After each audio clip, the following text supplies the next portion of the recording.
नमस्कार, मी सिद्धेश ताकवले आणि आपण पाहताय जय महाराष्ट्र बुलेटिन मध्ये आपलं सगळ्यांचं स्वागत। आणि बुलेटिनच्या सुरुवातीलाच अतिशय महत्त्वाची बातमी आहे।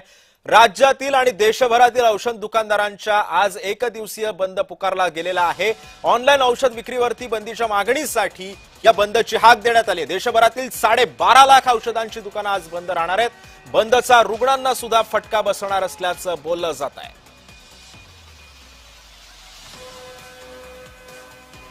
त्यामुळे देशभरातील 12.5 लाख औषधांची दुकानं आज बंद असतील। बंदचा रुग्णांना फटका बसणार आहे। ऑनलाईन विक्रीच्या विरोधामध्ये या बंदची हाक देण्यात आलेली आहे, जी राज्यासह देशभरातील औषध दुकानदारांचा आज एक दिवसीय बंद पुकारण्यात आलेला आहे। ऑनलाईन औषध विक्रीच्या बंदीच्या मागणीसाठी या बंदची हाक देण्यात आलेली आहे। राज्यामधले आणि देशामधले जवळपास 12.5 लाख औषधांची दुकानं आज बंद राहणार आहेत।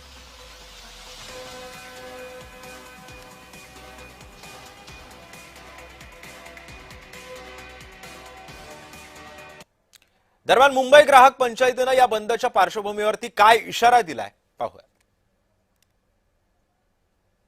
सध्याची परिस्थिती सर्वत्र बिकट आहे आणि अशा परिस्थितीत केवळ आपल्या मागण्या त्या कितीही रास्ते असल्या तरी त्या मान्य करून घेण्यासाठी ग्राहकांना वेठीस धरणं आणि सरकारवर दबाव आणून आपल्या मागण्या मान्य करून घेणं हा प्रयत्न अत्यंत निंद्य आहे। त्यामुळे माझे सर्व केमिस्ट असोसिएशन्सना आवाहन आहे की त्यांनी कृपया या निर्णयाचा फेरविचार करावा आणि आपली मागणी किंवा हा दिलेला कॉल मागे घ्यावा। आणि या बातमीसह आपण आता बोलण्यासाठी आपण जाणार आहोत माझा सहकारी मनोज दाळकरकडे। मनोज, आपण बघतोय की राज्यासह देशभरातील एकूण 12.5 लाख औषधांची दुकानं आज बंद असतील। काय मागण्या आहेत का यांच्या? आणखी कुठल्या मागण्या पूर्ण करण्यात याव्यात यासाठी हा बंद पुकारण्यात आलेला आहे आणि सध्याचं वातावरण कसं आहे? बरोबर सिद्धेश, आपण बघितलं आज देशभरामध्ये औषध विक्रेत्यांकडून बंद हा पुकारण्यात आलेला आहे। आपण बघितलं राज्यामध्ये 1,25,000 तर देशभरात आपण या ठिकाणी बघितलं 12.5 लाख औषध विक्रेत्यांनी हा बंद पुकारलेला आहे। आता आपण दादर परिसरामध्ये आहे।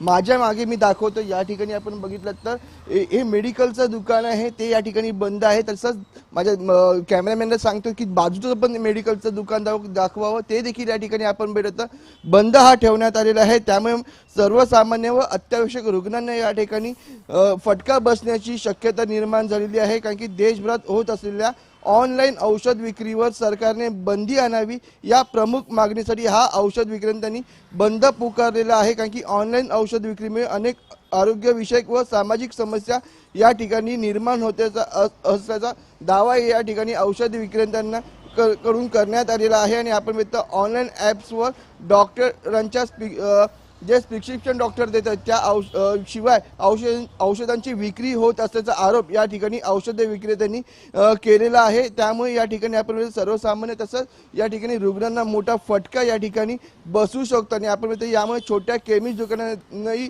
या ठिकाणी मोठा फटका हा बसू शकतो। त्यामुळे ऑनलाईन जी औषध विक्री होती ती या ठिकाणी बंद करावी ही प्रमुख मागणी आहे, कारण की औषध विक्री ही ऑनलाईन पद्धती आपण म्हणतो करोना काळामध्ये सुरू करण्यात आलेली होती, कारण की करोनामध्ये संपूर्ण या ठिकाणी बंद हा पुकारलेला होता आणि त्यामुळे ऑनलाईन विक्री औषधांची ही सुरू करण्यात आलेली होती। पण आता ही औषध विक्री अद्यापही सुरू आहे आणि त्याचा फटका या ठिकाणी बैठत या मेडिकलवाल्यांना पडत मनोज, पण या सगळ्या संपा संदर्भामध्ये काही मनधरणी केली जाते का? काही मागण्या पूर्ण करण्यासाठी काही पावलं उचलली जात आहेत का? या मेडिकल असोसिएशनच्या या सगळ्या कुणाशी बोलणं झालंय का? नेमकी त्यांची काय प्रतिक्रिया आहे या सगळ्या संदर्भामध्ये? त्या संदर्भात आपण बघितलं तर मेडिकल असोसिएशन या संदर्भामध्ये कोणाची भेट घेतं आणि या संदर्भामध्ये काय चर्चा करतं, कारण की आजचा दिवस हा मेडिकलचा संप हा पुकारण्यात आलेला आहे असोसिएशनकडनं आणि त्या निमित्ताने आपण बघितलं तर याचा त्रास नागरिकांना आणि तसेच रुग्णांना या ठिकाणी बसू शकतो आणि हा फटका बसू नये यासाठी आता सरकार देखील या ठिकाणी काय उपाययोजना करणार आहे हे देखील तेवढंच पाहणं महत्त्वाचं ठरणार आहे। कारण की ज्या पद्धतीने ऑनलाईन विक्री ही सुरू आहे, डॉक्टरच्या जे डॉक्टर प्रिस्क्रिप्शन देतो आणि त्याच्या विरुद्ध आपण बघतो या ठिकाणी औषध विक्री केली जाते। त्यामुळे या ठिकाणी औषध विक्रेत्यांकडून हा बंद हा पुकारण्यात आलेला आहे आणि त्यासाठी आता बघतो आजचा दिवस हा बंद पुकारला आहे। त्यामुळे औषध विक्रेते या ठिकाणी काय तोडगा काढणार आहे सरकार या समस्येकडे कशा प्रकारे बघणार आहे हे देखील पाहणं महत्वाचं आहे. सिद्धेश, नक्कीच धन्यवाद मनोज, तू दिलेल्या सविस्तर माहितीबद्दल.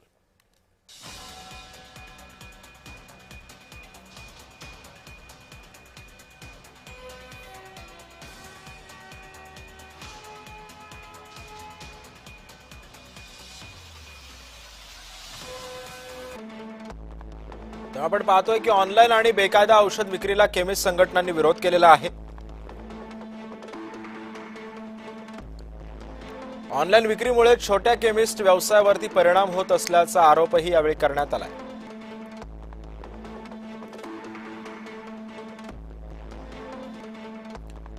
याच्याच निषेधार्थ देशभरातील औषध विक्रेत्यांची देशव्यापी संपाची हाक देण्यात आली. 12.5 लाखांपेक्षा जास्त औषध विक्रेते आणि वितरक संपामध्ये सहभागी आहेत. या संपामुळे देशाच्या अनेक शहरांमधील औषध दुकानं बंद असतील. औषध व्यापारातील 5 कोटी लोकांना संपाचा जबरदस्त फटका बसलाय. सरकारनं दखल न घेतल्यास थेट बेमुदत संपाचा सुद्धा इशारा देण्यात आलेला आहे.